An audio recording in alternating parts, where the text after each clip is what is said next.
See you at home. Bye. Speed. No.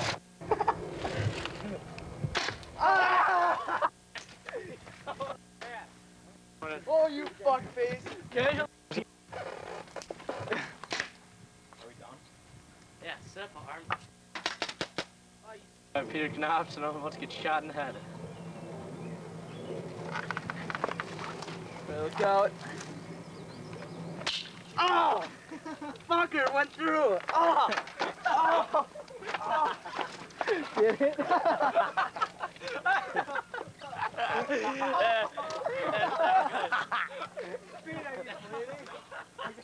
Pete, explain to us what happened. Go in!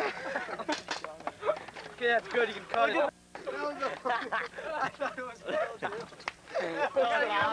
Oh my god. I'm a jackass. Oh, god damn it! Oh, I can't hear anything. Oh my god. I bet you guys think astronomy sucks, but you're wrong. Deep space travel is the most exciting topic there is today, and Matt Schweitz is going to tell you all about it right now.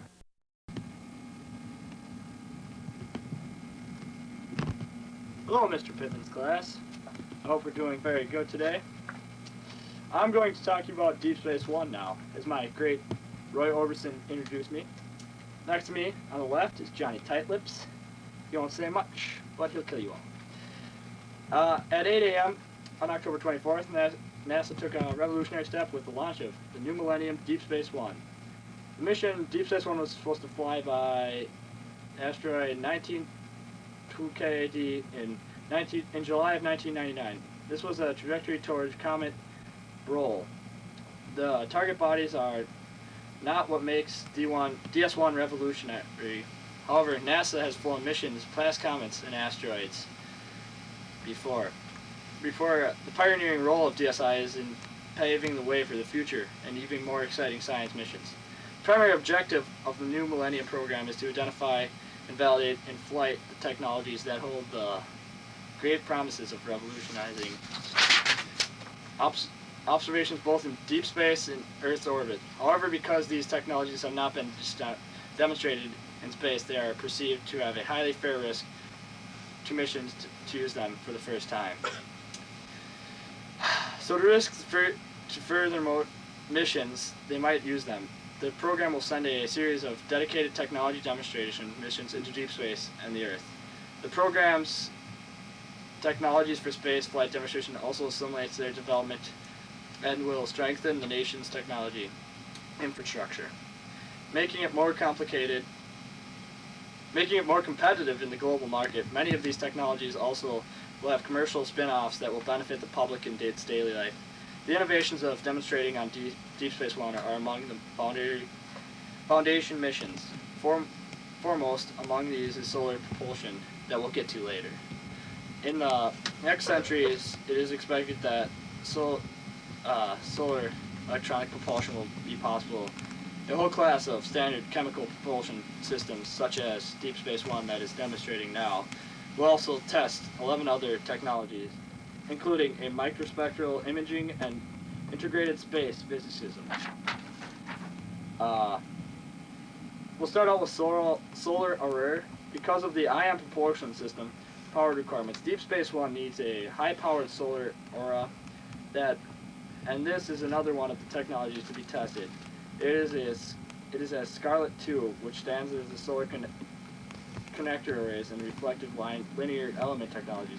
The solar connective pairs use cylinder lenses to concentrate sunlight onto a strip of photoactive cells. A relatively small small solar aura area is actually covered by a solar cell. The lens system provides a thick glass cover that greatly reduces susceptible of photoactive cells radiation damage. Each aura is composed of 4 panels measuring approximately 160 centimeters wide, 113 centimeters long. Multi-junction, that is a huge formula. Interconnection in a series to produce 100 volts and about 2,300 watts. At the beginning of the mission, decline over the life of the mission as the auras age and the spacecraft redox from the sun. Spacecraft was launched from Cape Canaveral, Florida, on a first Delta rocket, a low-cost member of Delta II family, because that is the workhorse of our space founding, is it not? Yeah, I think it is.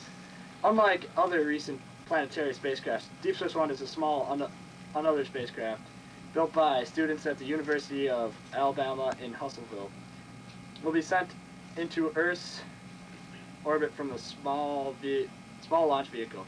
After DH-1 initial checkout and certification by the missions operation team, the SEP, we'll get into later, systems begins to thrust. Instead of burning a strong short pulse of chemical propulsion followed by a long interplanetary cruise, the ion drive emitted by a very high velocity from a stream of ion Xeon.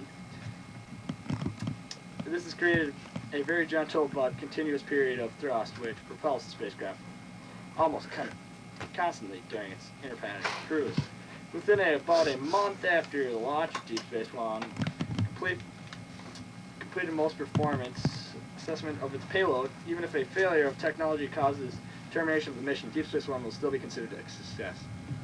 If this failure can be diagnosed, the risk of future missions can be reduced. It is in the future missions that the real science returns to Deep Space One. Will be founded, however, this high-risk project also will attempt to return science data of Deep Space One. It is an important part of the overall demonstration that all technologies are consistent with a mission that conducts science through scientific, the miniature integrated camera spectrum and the PULSMA experiment and planetary exploration. Also will be tested for the first time in space by Deep Space One, as well as an onboard automation navigation system, other astronomy technologies, and a variety of telecom and microcom devices. For the camera spectrums, includes a camera, 2 visible wavelengths imaging channel, UV and IR imaging spectrums, and thermal and electron controls are within 12 kilogram package. It is derived from the design for fast flybys and outer planets. All sensors share a single 10 centimeter diagram telescope. 2 visible wavelengths detected operate between 500 and 1,000 nanometers. One is a charged couplet device with 13 microrod pixels, and the other is 18 microrod pixels.